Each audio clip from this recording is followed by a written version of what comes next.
Hi, my name is Kyle Clower and I'm with Serve Wisconsin. We are the Wisconsin National Community Service Board. We work the miracle programs throughout Wisconsin and strive to promote national service and volunteerism in the state. We're so very pleased to be sponsoring the Governor's Service Awards again this year, and we're interviewing all this year's honorees. And today we're talking with William Roundwind from the Foster Grandparents Program with the Great Lakes Intertribal Council, who's being honored as Senior Corps Volunteer of the Year. So William, how are you doing today? Very good. Bonjour. Good morning. Congratulations and thanks for speaking with us today. Thank you. I'm glad to be here. It's a good day. And William, could you start off by telling us a little bit about the service you've been doing as a Senior Corps volunteer with the Great Lakes Intertribal Council's Foster Grandparents Program? Sure. This is my second stint with the program. I worked as a foster grandparent about 5 years ago, and I worked a couple years volunteering at our Bad River daycare program. And then I took a couple years off because I had some things with my son to get through and whatever here. And I figured once he got into high school, then I would return. So that's what I did. And I started about a year ago. I had like 3 different places that I worked. I worked with the after school program for the Bad River Youth Program. And I would greet the kids when they would get off the bus and see who was having a hard day. I would play games using our language with them, things like that. And I worked there until the holidays break came. And then after the holidays, I went to the Bad River Head Start program. And I worked with the kids that had either, whatever kind of special needs. There was a couple that had physical problems that I would help them, when they'd get there, help them get their boots off and their coats and get ready and whatever, whenever they needed to like go outside, I would do the same thing. I would do a lot of reading with the kids. I even, because of the books that they had there that, the kids were used to, so I would go to the thrift stores and find some very cheap, books that were new to them and were exciting, and they really enjoyed that. That was a very satisfying part of the day when I would do that, read to the kids. But my real passion was going down to Lincoln Hills and working with the young men there. We had just got that really going. It was just starting to roll before the COVID started up. Then we had to shut down the in-person part. But I was going there for a few weeks beforehand, and even though that was, involved a lot of travel time to get down there, that was my best work site, volunteer site, working with those young men and trying to get them back on a good path in their life. So That's wonderful. And so once COVID started spreading, were you able to do any remote aspects of your service, or was everything fairly shut down? well, we've started up using Zoom now. And so I've been doing that, and it was, well, during the time we were shut down, we restarted the Zoom like about a month ago. But during the time that we were shut down, I still used a lot of the technology for myself to continue learning from other people about our teachings and our traditions and all that. So it seems like now I have a whole new reservoir of things to share with them down there.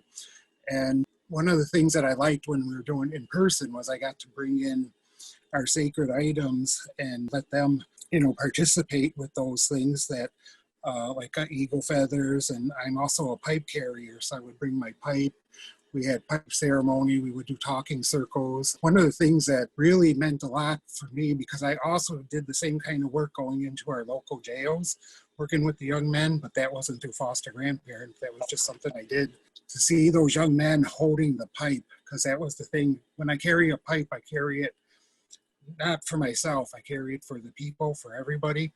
So that's why when I go to those places, I let the young men hold the pipe also, because I tell them that if they, get on a good path. I was at one time, I wasn't involved in criminal justice system, but, I also had my struggles when I was younger.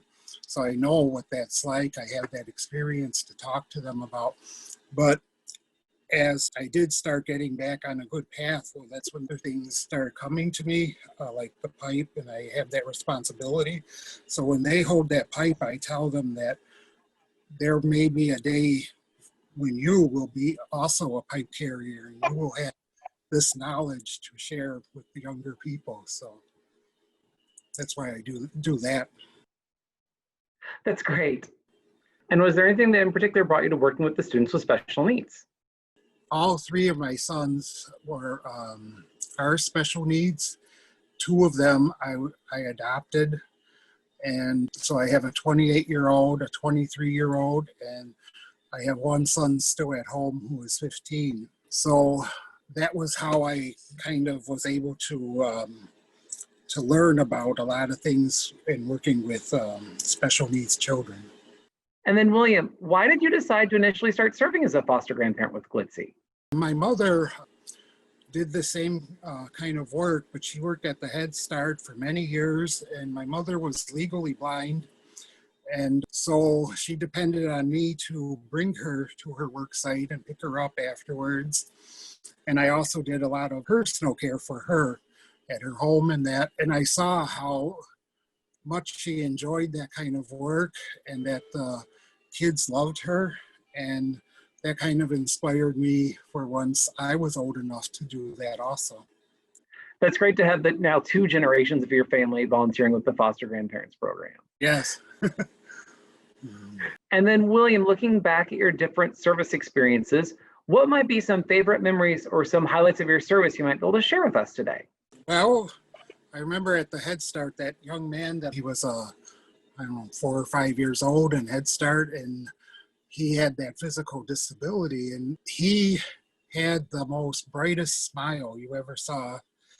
And he was always positive attitude, even though he struggled.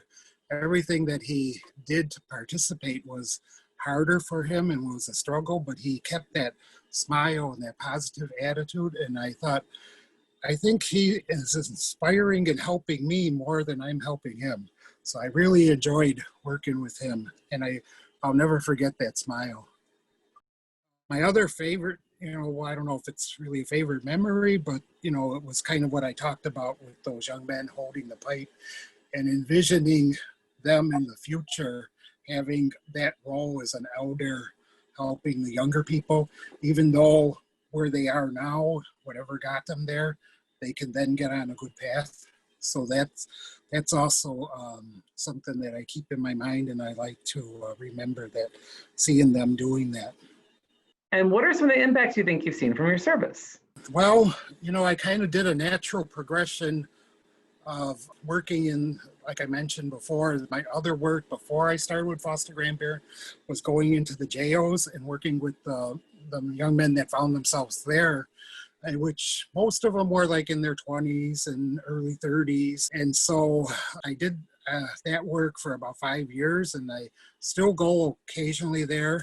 So when I started with the younger kids as a foster grandparent, I thought that made more sense to work with them at a younger age and help them with our culture, because to me, those are the things that will help prevent that sort of thing. If they focus on what we always depended on, those cultural teachings and that way of life, that's going to help you to not fall victim to the bad influences that are out there that could lead to incarceration or something like that. That work has just started, so we won't really know the impacts, but one of the things that I think, it meant a lot to me, and I would imagine that it meant a lot to those young men also, was, I'm able to make these medicine bags for them, and we carry our sacred medicines and our prayers in this. And they're able to have these there. It's a natural right that we have to have these. So the last day that I was able to come in before the shutdown was the day that we all sat around and we made these. I brought the supplies and I brought in those medicines, and we sat there for probably a little bit over an hour, and I talked them through, to sew these themselves, and then we filled them, but I explained all the teachings that I know about them while we did that. And then I made sure that they put their prayers into it, whatever their prayer was for their life. And they were able to have these through the shutdown. So this is, it was like it was meant to be that happened for them that day, because the next week I wasn't able to return.